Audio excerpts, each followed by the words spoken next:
This is why we're here today. We come and find out about what Buzz Aldrin and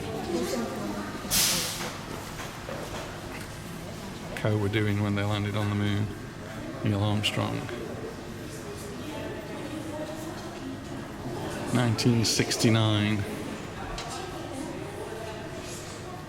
So this is actually a replica of the A7L code name spacesuit used on the Apollo 11 mission.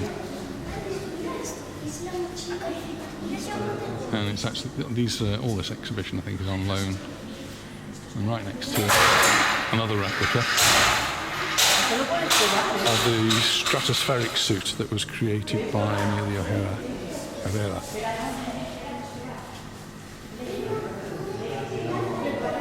So they realised that the space was actually a hostile environment, and if you're going to go outside your spacecraft, you needed to wear a suit that was going to protect you from the cold, from the vacuum, needed to provide oxygen. And so here is the design made by Emilio Herrera, referred to as the Stratospheric Suit.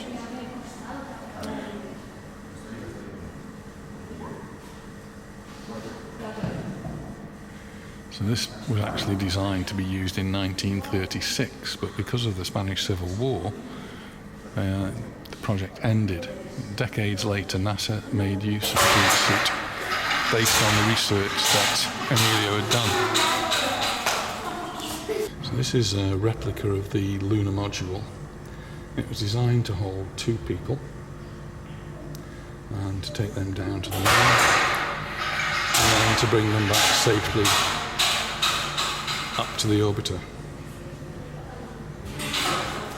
The 2 pilots actually stood inside it, and it allowed them to have better views of things.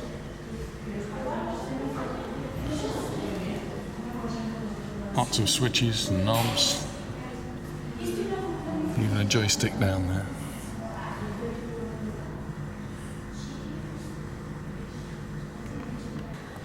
The Apollo mission required control centres to be built, and I can remember watching all this as a boy back in 1969.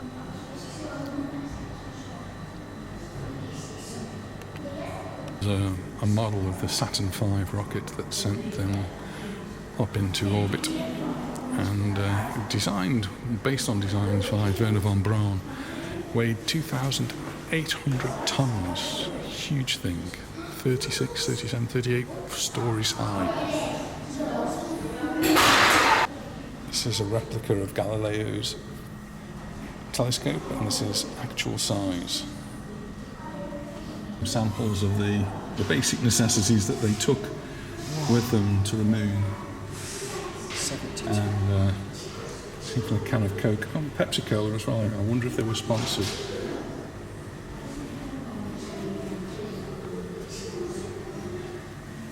But to reduce weight when they left, all of this packaging and things had to be left on the moon. So we have, wherever we went, we've left our rubbish behind us.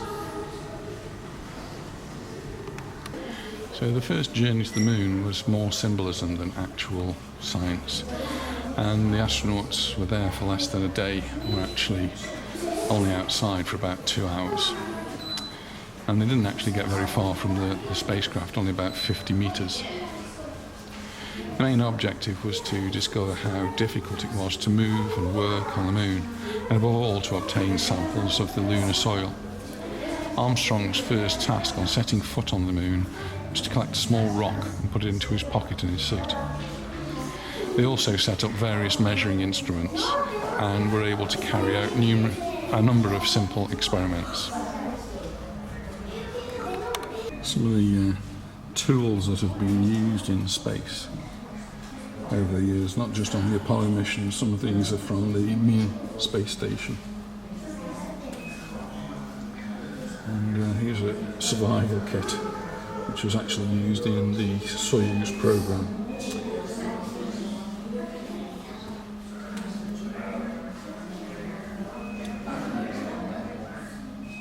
This is a tension device used for helping the astronauts to do some exercise. This was from Apollos 7 and 8, and then used a little bit later on in some of the other Apollos.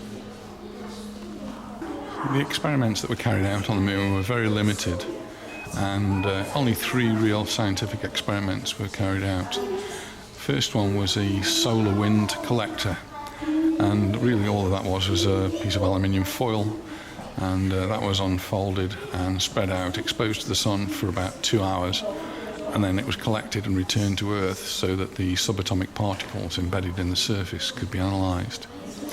A laser reflector off the light beams which were sent from Earth could be reflected back. I seem to remember that was a way of measuring the distance from the Earth to the Moon much more accurately than had been done before. And lastly, there was a seismometer, which was measuring Earth tremors. No, Moon tremors. So you could, if you made a bang on the surface of the Earth, or a meteor hit the surface, they would be able to pick up some seismic activity. The exhibits here are in Catalan, Castellano and English. So if you do come, you've got a choice of languages, and the things are all touch, and you get all the information. This is the Seismic Experiment. So it's passive, it doesn't actually do anything, it just waits and listens to see if anything's impacting upon on the moon, and see if we've got any moonquakes occurring.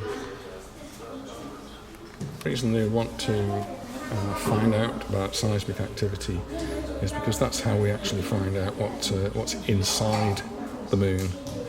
And from that we've got a crust, we've got a mantle, and we've got the inner core and outer core. But unlike Earth, the actual minerals that are there are a little bit different. So we've got some pyroxene and olivine down there. Core, right there in the centre, iron and sulphur. So I guess they want to do some magnetic experiments as well. From all of these experiments, and looking at all of the Apollo missions, more than 1,700 meteoroid impacts were recorded on these seismometers, and they ranged from, on the Richter scale, a magnitude of less than 2, and the masses range from 0.5 kilograms, half a kilogram, to 5,000 kilograms. They occur at monthly intervals, indicating that these moonquakes are caused by stresses from changes in the lunar tides as the moon orbits the Earth. Here's a sort of printout that the scientists would be looking at from the first lunar mission. This is actually the first lunar seismogram. Sometimes when a meteorite hits the moon, it knocks a chunk off which gets scattered into space, and occasionally they actually find their way to Earth. This one was found in northwest Africa, and it's a piece of lunar rock, and it's mainly a feldspar, and it's confirmed because it's been compared with samples taken from the lunar surface from Apollo 16. They left the surface of the moon. Neil Armstrong and Buzz Aldrin left a plaque, and this is a replica of the plaque, which is still there on the moon. So anybody going back to the Sea of Tranquility, look out for it. Send us a photo. Of course, back in 1969, this was all really big news, and National Geographic, popular scientific journal. This is the cover of the December 1969 edition, giving the story of the Apollo 11. And they even produced a record, Sounds of the Space Age, from Sputnik to Lunar Landing. Sputnik And an LP version, the Eagle has landed. The Eagle being the name of the craft that landed on the Earth, Lunar Module.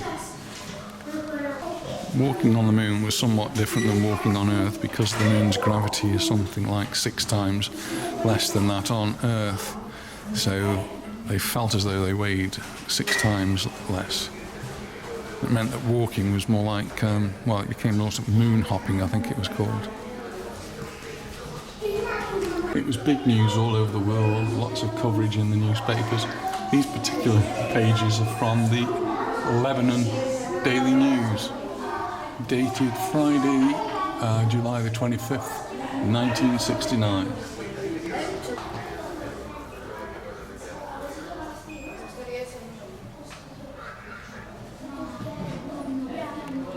For me, perhaps the most incredible thing was not that they actually landed on the moon, but that they managed to return. They managed to safely take off from the moon.